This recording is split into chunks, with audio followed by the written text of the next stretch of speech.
دیکھ کر بھی یا نہیں اور وہی ڈھونگ انہوں نے رچایا انہی بچیوں کی آنکھوں سے دوبارہ چین برآمد کی جو بچی 4-5 بار ان کی ویڈیوز میں آ چکی ہے. تو بار بار اشتعال دلایا. انہوں نے اپنی قوم کا نام لے کر کہا کہ وہ تہاڈی غیرت سوال آ گیا. یعنی وہ جو وہاں موجود لوگ تھے ان کو قوم کے نام پر, وہ جو ان کی ایک قوم ہے میں اس کا نام بھی نہیں لیتا, اس کو تضحیق کا نشانہ بنانے کا الزام ہم پہ لگایا اور کہا کہ جناب آپ پر یہ حملہ ہوا ہے. پھر انہوں نے کہا کہ جناب یہ ختم نبوت کے خلاف, یعنی نعوذ باللہ آپ سے کوئی اختلاف کی جرت کرے گا تو اس کا کیا مطلب ہے کہ وہ ختم نبوت کے کاز کا یا مقصد کا منکر ہے. خدا کا خوف کیجئے, آپ اپنا حلیہ دیکھیے, آپ اپنی حرکات دیکھیں, یہ آپ کی بہادری ہے. اتنے ڈرپوک اور اتنے بزدل آپ ثابت ہوئے ہیں کہ اتنے ہزار لوگوں کی آڑ میں آپ نے چیخنا چلانا کیا, گفتگو کی توفیق آپ کو نہیں ہوئی, آرگومنٹ نہیں کیا, دلیل نہیں, اور الٹیمیٹلی ظاہر ہے پھر ہم نے اختتامی کار ان کو یہ کہہ کے, اور میں اپنے وعدے پر قائم, میں نے کہا میں دوبارہ کھانا کھانے آؤں گا آپ کے پاس, پھر کیمروں کے ساتھ ہم جائیں گے تاکہ, اور اس سے پہلے میں امید کرتا ہوں کہ علماء اہل سنت جاگیں گے. آج آپ نے دیکھا کہ کس طرح سے ختم نبوت کے نعرے کا استعمال کیا گیا. میں نے ان سے پوچھا کہ آپ خود کو سپہ سالار ختم نبوت کہتے ہیں, ایک آیت سنا دیجیے. تو اگر اس طرح سے استحصال ہوگا ختم نبوت کے نعرے کا, اگر اس طرح سے استعمال کیا جائے گا, اس طرح سے ختم نبوت کے نعرے کی آڑ میں چھپنے کی کوشش کی جائے گی, تو ہم سب پر بحیثیت مسلمان سوالیہ نشان ہے. اس ملک کے درگاہوں کے گدی نشینوں پر بھی, اس ملک کی خانقاہوں کے جانشینوں پر بھی, اس ملک کے علماء کرام پر بھی, اس ملک کے مشائخ اعظام پر بھی آج پوری قوم نے تماشا دیکھا کہ ایک شخص لوگوں کی آڑ میں, لوگوں کے حصار میں اپنے 2 نمبر کے دھندے کو نہ صرف چھپانے کی کوشش کرتا ہے بلکہ لوگوں کی زندگی کو خطرے میں ڈالنے سے بھی باز نہیں آتا. بار بار استعمال کرتا ہے مذہب کا, بار بار استعمال کرتا ہے دین کا. تو میری علماء سے, مشائخ سے, پاکستان کے صحافیوں سے, پاکستان کے عوام سے درخواست ہے, خدا کے واسطے اقرار الحسن کے لیے آگے مت آئیے, ٹیم سریام کے لیے بھی آواز بلند مت کریں, دین اسلام کی خاطر آگے بڑھیے, ختم نبوت کے اصل مقصد کو بچانے کی خاطر اپنا کردار ادا کیجیے. اور جو شخص خاموش رہے گا تاریخ کے اس اہم ترین دوراہے پر, تاریخ اسے کبھی معاف نہیں کرے گی. میں پہلے بھی کہہ چکا ہوں کہ امت آپ کو کبھی معاف نہیں کرے گی. یہ معاملہ میرا نہیں ہے, یہ میری ہار یا جیت کا نہیں ہے. پوری دنیا نے آج دیکھا کہ ایک شخص کس طرح سے اپنے فراڈ کو, اپنے ڈرامے کو, اپنے ڈھونگ کو, اپنے ٹرکس کو چھپانے کے لیے ختم نبوت کے نعرے لگا رہا تھا, گندے اور غلیظ اشارے کر رہا تھا, جو خود کو اللہ کا ولی کہتا ہے. لیکن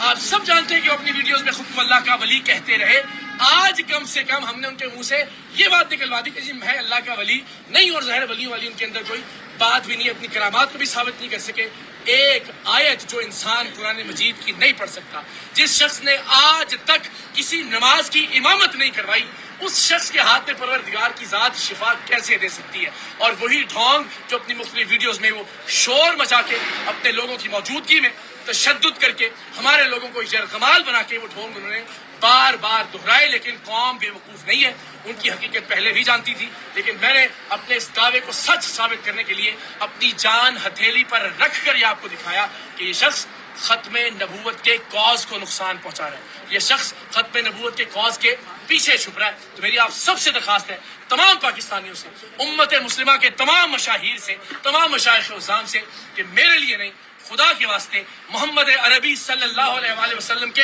دین مبارک کے لیے آگے بڑھیے, اولیاء کرام کی عزت اور حرمت کے لیے آگے بڑھیے. آپ سب سے درخواست ہے کہ خانقاہوں کے تقدس کے لیے, درگاہوں کے تقدس کے لیے, اللہ کے ولیوں کے تقدس کے لیے آگے بڑھیے, ورنہ یہ فتنہ پھیلتا جائے گا. آج ہم ہیں, کل کوئی اور ہوگا, اور الٹیمیٹلی پورا معاشرہ یرغمال بنا لیا جائے گا اس شخص اور اس کے پیڈ حواریوں کی جانب سے.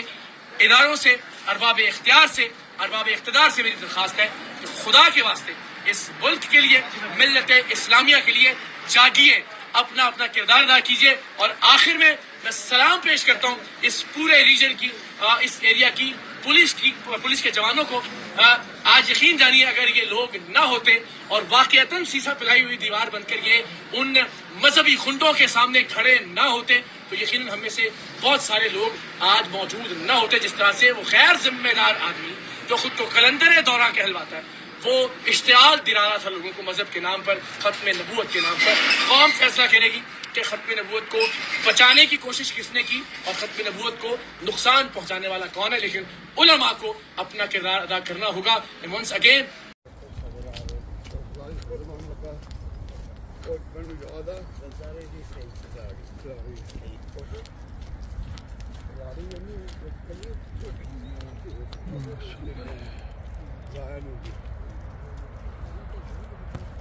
ماشاء اللہ